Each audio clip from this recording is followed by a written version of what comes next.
नमस्कार दोस्तों, हमारे चैनल में आपका स्वागत है। आज हमारे साथ हैं पंकज कुमार जी, जो वेदाचार्य हैं एंड गुरुकुल से उनकी पढ़ाई हुई है। वाराणसी से उन्होंने पढ़ाई की है। नमस्कार जी, नमस्कार। आप अपने बारे में कुछ बताइए।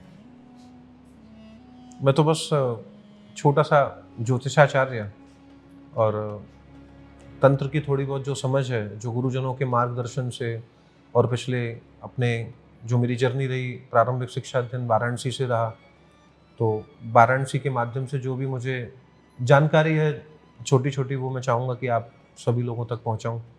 अच्छा, अघोरी और नागा साधुओं में क्या डिफरेंस होता है? देखिए, नागा साधुओं में और अघोरियों में जो अंतर होता है वो इतना होता है, नागा एक परंपरा है और नागा से ही आगे चल के अघोरी साधु में कन्वर्ट होते हैं। ऐसे मान करके चलिए कि जिस तरह से एक व्यक्ति जब डिफेंस में जाता है, तो डिफेंस में जाने के बाद में कुछ लोग रॉ में पहुंचते हैं, कुछ लोग आर्मी में पहुंचते हैं, कुछ लोग बीएसएफ में जाते हैं, कुछ लोग सिक्योरिटीज में जाते हैं, लेकिन काम सभी लोग डिफेंस से ही कर रहे हैं। तो ये नागा एक अलग परंपरा है। इसके अंदर बहुत सारी परंपराएं हैं, पंथ हैं, नाथ एक समुदाय है, और ये जितने भी समुदाय के तांत्रिक लोग हैं, ये विश्व की रक्षा के लिए तंत्र प्रयोग कर रहे हैं। ये साधनाएं कर रहे हैं कि यदि कल के दिन यदि कोई समस्या यदि आती है और सनातन पर यदि वार होगा, तब वो एक साथ में नजर आएंगे। और उसका जो एकमात्र लक्ष्य है, केवल और केवल शिव की परम पद की प्राप्ति के लिए ही अघोरी बनाए, और उसका एकमात्र लक्ष्य है कि मुझे केवल और केवल शिव की प्राप्ति करनी है। अगर हम देखें, तामसिक तंत्र होता है, जो नेगेटिव होता है, वो भौतिक चीजों के लिए होता है, लाइक ब्लैक मैजिक है। अगर हम एक से दूसरे पे कर रहे हैं तो उन चीजों के लिए होता है। एंड अघोरी इन सब चीजों से कोई मतलब नहीं है। देखिए, बिल्कुल भी नहीं है। और अगर किसी अघोरी को संसार से मतलब है तो वो अघोरी नहीं है, वो फेक है, फर्जी है। वो केवल उसका चोला उसने ओढ़ करके रखा है, और वो अघोरियों के नाम पर, जैसे ब्रांड की फर्स्ट कॉपी होती है ना, तो कॉपी किस चीज में होती है? जिसमें ब्रांड होता है। तो कॉपी हमेशा ब्रांड की होती है। तो आजकल क्या हो गया है, आजकल साधु के वेश में रावण बहुत है। तो वास्तविकता में जो संत है, उसे संसार से क्या लेना देना? उसे संसार से कोई मतलब ही नहीं है। आप ये देखिए, हित प्रेमानंद महाराज जी हैं, आपने कभी देखा कि वो किसी कार्यक्रम में कहीं जा रहे हैं? उनका अपना नियम है, उनकी अपनी नित्य चर्चा है, उनके जीवन में एक ही सिद्धांत है, राधा राधा राधा राधा राधा। जो संसार से मुक्त हो चुका वही तो संत है। अघोरी भी उसी में ही आते हैं, जो संसार से मुक्त हो चुके, तभी तो अघोरी हैं। तभी तो उनकी जब ट्रेनिंग होती है तो वो क्या करते हैं, गुरु के सानिध्य में जब आते हैं तो उनको सब कुछ त्याग करके नग्न होना पड़ता है, जिससे कि संसार से तुम्हें मुक्ति प्राप्त हो। उसके बाद उनको चिता पर बिठाल करके भोजन कराया जाता था, और साथ में कराया जाता है आज भी। और साथ ही मैं आपको बताऊं कि वो चिता पर भोजन करते हैं, वो एक अलग बात है, वो मांस भी कच्चा खा जाते हैं। क्यों? जिससे कि उनके अंदर किसी भी प्रकार की घृणा बचे ही नहीं, किसी प्रकार के उनके मन में फोबिया रहे ही नहीं, किसी भी चीज से उन्हें आपत्ति नहीं हो, उनके लिए सब कुछ समान हो जाए। क्यों? क्योंकि शिव के लिए सब कुछ क्या है? समान है। तो तंत्र ये कहता है कि तुम्हें सबसे मुक्त होना पड़ेगा।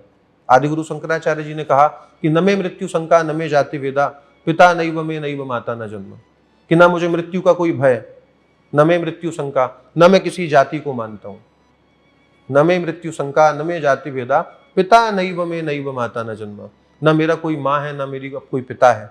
मैं संसार को त्याग चुका हूं। मैं बस सिर्फ दो बात जानता हूं कि या तो मुझ में शिव है या फिर मैं शिव का हूं। तो जिसके अंदर ये दो धारणा आ जाए, वह कौन है? वह स्पिरिचुअल होगा, वो प्योर सोल हो गया। बनारस में हरिश्चंद्र घाट पर मेरा साधना स्थल है। तो जब भी मेरा मन करता है कि मुझे महादेव के समीप बैठना है, तो मैं हरिश्चंद्र घाट ही जाता हूँ। गंगा नदी का तट है और अघोरेश्वर महादेव मंदिर है, वहाँ पर स्थान है। उन्हें मसानेश्वर महादेव कहते हैं, चूंकि हरिश्चंद्र घाट जो है वह शमशान घाट है, जहाँ पर राजा हरिश्चंद्र जी ने स्वयं को समर्पित कर दिया था, बेच दिया था खुद को दाह संस्कार करने के लिए। तो वहाँ पर ही मैं 5 दिन के लिए गया हुआ था। मैं अपने साधना क्रम में था, वहाँ पर 2-3 नागा साधु आए हुए थे। मुझे सानिध्य प्राप्त हुआ, भस्म को रमा करके रखा था। तो 3-4 दिन मेरी और उनकी मुलाकात हुई, उनसे बहुत सारी चर्चाएं हुई। 5वें दिन उन्होंने मुझसे कहा कि पंकज, तुम कल होटल आना, ये हमारा एड्रेस, हम यहाँ पर रुके हुए हैं। तो मैंने बड़ा आश्चर्य किया, मैंने कहा होटल में रुके हुए हैं? मैंने कहा महाराज जी, आप तो आश्रम में रुक सकते थे। तो उन्होंने बोला नहीं, आप कल आना, अच्छा लगा आपसे मिलके। काफ़ी उन्होंने बहुत सारी चीज़ें बताई, और उन्होंने बहुत सारी चीज़ें उन्होंने दी भी। उन्होंने बोला कि कभी अगर किसी को ऐसी कोई समस्या आ जाए, यानी तंत्र से संबंधित उन्होंने मुझे कुछ प्रदत्त भी किया। तो जब मैं उनसे मिलने पहुंचा तो उन्होंने जो मुझे रूम नंबर होटल का बताया था, तो मैं श्री गंगा पैलेस, वहाँ पे पास में एक होटल है, वहाँ पहुंचा। उसके अंदर जब मैं 3rd फ्लोर पे उनके रूम में जब पहुंचा तो मुझे तो वहाँ पे कोई नज़र ही नहीं आया नागा साधु। वहाँ पर मैंने देखा कि फॉर्मल ड्रेस में 3 लोग बैठे हुए हैं, और मैंने जब गौर से देखा तो मैंने कहा अरे ये तो मैंने कहा मतलब मेरे मन से महाराज जी के जो शब्द, मैंने कहा भैया आप, मतलब अब चूंकि महाराज जी शब्द निकला ही नहीं। उन्होंने बोला कि पंकज, यही हमारा वास्तविक प्रारूप है। हम नागा हैं प्रभु को पाने के लिए, हमारा एक कॉमन जीवन भी है। हमें तो हमारे गुरु ने चुना और गुरु ने कहा कि आओ, और हम इस क्षेत्र में साधनाएं कर रहे हैं। मगर उनमें से मुझे पता चला कि एक व्यक्ति बहुत बड़ी कंपनी के वाइस प्रेसिडेंट थे, एक व्यक्ति बहुत बड़ी कंपनी में CTO थे, और एक व्यक्ति गवर्नमेंट डिपार्टमेंट के बहुत बड़े अधिकारी थे। अब आप सोच सकी, मतलब मैं खुद अतप्रभ रह गया। और चूंकि मैं नाम ओपन नहीं कर पाऊंगा उनके, क्योंकि उसका कारण है कि ये घटना चूंकि बातों में भी निकल रही है, तो मैं आपको बता रहा हूँ। क्योंकि जब भी तंत्र के बारे में सोचते हैं तो हमारे मन में नेगेटिव विचार ही आते हैं। तो क्या ऐसा क्यों होता है, क्या रीजन है इसके पीछे? सहमत हूं मैं आपसे।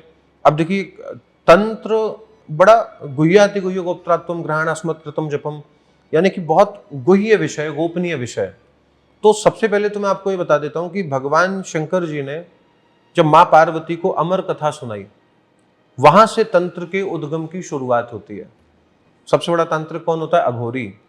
अघोरी कौन है? अघोरेभ्यो थघोरेभ्यो घोर घोर तरेभ्य सर्वेभ्य सर्व सर्वेभ्यो नमस्ते अस्तु रुद्र रूपेभ्य। जो रुद्र का साक्षात इस धरती पर जो रूप है वो अघोर है, वो अघोरी है। तो तंत्र के सिद्धांत हैं। तंत्र के सिद्धांत कैसे हैं? एक तंत्र है जो कि बहुत निकृष्ट तंत्र है, और आजकल निकृष्ट तंत्र सबसे ज्यादा, और निकृष्ट मतलब ये मान के चलिए बहुत गलत है। और एक तंत्र है जिसका बहुत अच्छा प्रारूप है, बहुत अच्छा प्रारूप है। तो तंत्र के 2 डायमेंशन है। एक डायमेंशन वो जिसमें नेक्स्ट लेवल तंत्र है, वो अनुभूति अलग है, वो तंत्र अलग है, और उसका जीवन का सिद्धांत अलग है। और एक तंत्र है जिसमें ब्लैक मैजिक है, जिसमें जादू, टोना, टोटका, घृणा, बुरा सोचना, जलन करना, द्वेष करना, ये सारी चीजें हैं। और लोग तंत्र दोनों प्रकार से करते हैं। तो उन्होंने बोला कि देखो पंकज, 2 जीवन है।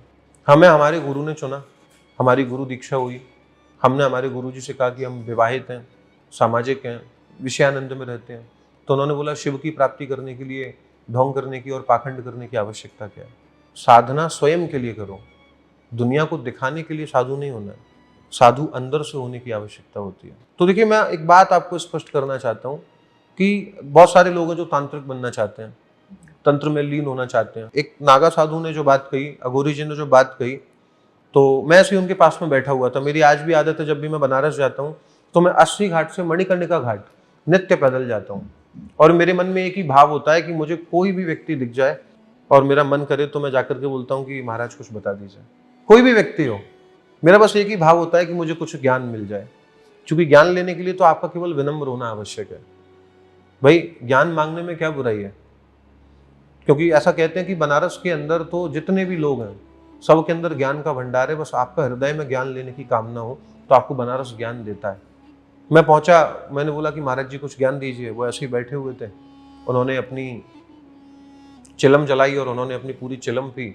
और चिलम पीने के बाद में मुझसे बोलते हैं कि बेटा, एक बात कहूंगा और कुछ नहीं कहूंगा। मैंने कहा क्या महाराज जी? तो उन्होंने बोला, जब तुम अच्छे होते हो ना, अच्छे, जब तुम्हारा मन अच्छा होता है, जब तुम अच्छे होते हो ना, तो तुमको अपने आप अच्छी शक्तियां तुम्हारे पास आना चाहती हैं। जिस तरह से नेगेटिव शक्तियां किसी के ऊपर हावी हो जाती हैं, भूत प्रेत आत्माएं चुड़ैल कब लगती हैं? जब आप सही नहीं हो, जब आप स्वच्छ नहीं हो, जब आप पवित्र नहीं हो। जैसे महिलाओं को सबसे ज्यादा परेशानी कब आती है? जब उनका मासिक धर्म, जब उनके पीरियड्स चल रहे होते हैं, तब उनके ऊपर नेगेटिव एनर्जीज के हावी होने का सबसे ज्यादा चांस होता है। इसीलिए कहते हैं कि भाई घर से बाहर मत निकलो, नदन नाली हो तो थोड़ा सा ध्यान रखो, या कोई ना कोई लोहे की वस्तु आप अपने पर्स में रखो, छोटा सा चाकू जेब में रख लो। क्योंकि लोहे से भूत प्रेत बुरी शक्तियां जो है, यदि आपके पास लोहा हो या कोई मंत्र युक्त यदि आपके पास कुछ भी यदि है तो लगता नहीं है। आप ये बताइए, जैसे जो तांत्रिक होते हैं उनको भूत प्रेत वो देख सकते हैं या महसूस करते हैं? महसूस करते हैं। अब जैसे मैं अपनी व्यक्तिगत बात करूंगा मैंने 2-3 बार ऐसा हुआ है कि मैंने देखा है, मगर तब मुझे पता नहीं था कि ये है। तो वो किसी रूप में आते हैं या फिर कई बार जैसे हम वीडियोस वगैरह देखते हैं तो कुछ एक परछाई सी हमें दिखती है? अब देखिए, अब मैं अगर प्रैक्टिकल बात करूं तो शुरुआत में, चूंकि मैं जिस बनारस में मैं मुक्षु संस्कृत माध्यमिक विद्यालय में मेरा अध्ययन हुआ, तो कहते हैं कि वो पहले शमशान घाट था। पूर्व में शमशान घाट था, तो शमशानिक क्रिया ही वहां पर होती थी। बाद में फिर बिरला जी ने उस जगह को लेकर के उसको पूरा कन्वर्ट कर दिया ट्रस्ट में। तो वो फिर उसके अंदर मोक्ष की कामनार्थी सन्यासी रहते थे, और हम लोग छोटे थे तो हमारा गुरुकुल वही था, चूंकि तो हमारा अध्ययन होता था। तो गर्मी का समय था, हमारे हॉस्टल से थोड़ा सा दूर, मतलब प्रांगण के अंदर ही वाटर कूलर लगा हुआ था। तो हमारे जो सीनियर्स थे उन्होंने बोला, अरे पंकज जाओ जरा पानी लेकर के आओ। तो सबको पता था कि थोड़ा सा रात में भूत प्रेत आत्माओं का साया रहता है। तो मैं गया, मैं तो छोटा ही था। तो हम लोगों की क्या एक अटैची होती थी, तो हम लोग जनेऊ पहनते हैं, मैं आज भी जनेऊ पहनते ही हूँ। तो जनेऊ में ही हम लोग अपनी चाबियां लटका करके रखते थे। तो वो एक आदत थी, क्योंकि पैरों में खड़ा होती थी, ये जीन्स तो अलाउड ही नहीं होते थे, अगर गलती से भी दिख जाए तो पिटते अलग थे और जला दिए जाते थे। तो वो एक चाबी घुमाते घुमाते, छोटा तो था ही, पानी लेने चला गया। तो एक माताजी मेरे पास में आई। तब तो मेरा ना तंत्र से कोई लेना देना था, ना किसी भी चीज से कोई लेना देना था, सामान्य, ना कोई पैर उल्टे थे, ना कोई हाथ उल्टे थे, कुछ नहीं, एकदम सिंपल। ऐसा लगा जैसे एक माताजी हो। वो पास में आई, सफेद उन्होंने साड़ी पहन के रखी थी, सफेद ही उनके बाल थे, लगभग उनकी मेरे हिसाब से 70-72 साल की उम्र रही होगी। मैं पानी भर रहा हूँ और वो खड़ी हुई हैं। तो अब मैंने पानी पूरा भर लिया, वो खड़ी हुई हैं। फिर क्या हुआ, फिर मैंने पूरा पानी भरा और मैंने उनसे बोला, माता जी मैं आपको, चूंकि पास में ही संन्यास आश्रम था, मुझे लगा ये माता जी हो सकता है रात में निकल आई। तो मैं कहा, माता जी मैं आपको छोड़ा हूँ, मुझे लगा हो सकता है सीढ़ी चढ़ने में असमर्थ हो। तो वो कुछ बोली नहीं मुझसे।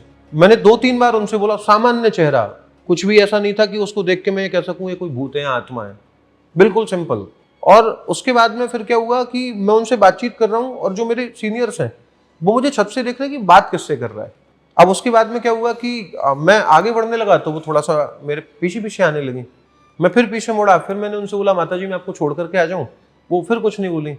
तो मैं कोई बात नहीं माता जी, मुझे लगा कि हो सकता है शायद मन की मानसिक अवस्था से अचेत हूँ, और मैं सीधा आ गया।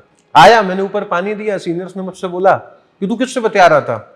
मैंने कहा कुछ नहीं, वो एक माताजी, उन्होंने कोई माताजी नहीं थी, जबरदस्ती में। और जैसे ही उनने बोला और जैसे ही सीनियर्स ने मुझसे कहा, अरे इसने लगता है कोई चुड़ैल देख ली, उसके बाद मुझे बुखार आया। मतलब उसके पहले तो मैं बिल्कुल नॉर्मल था, लेकिन जैसे ही मैंने सुना उसके बाद मुझे बुखार आ गया सुनते ही।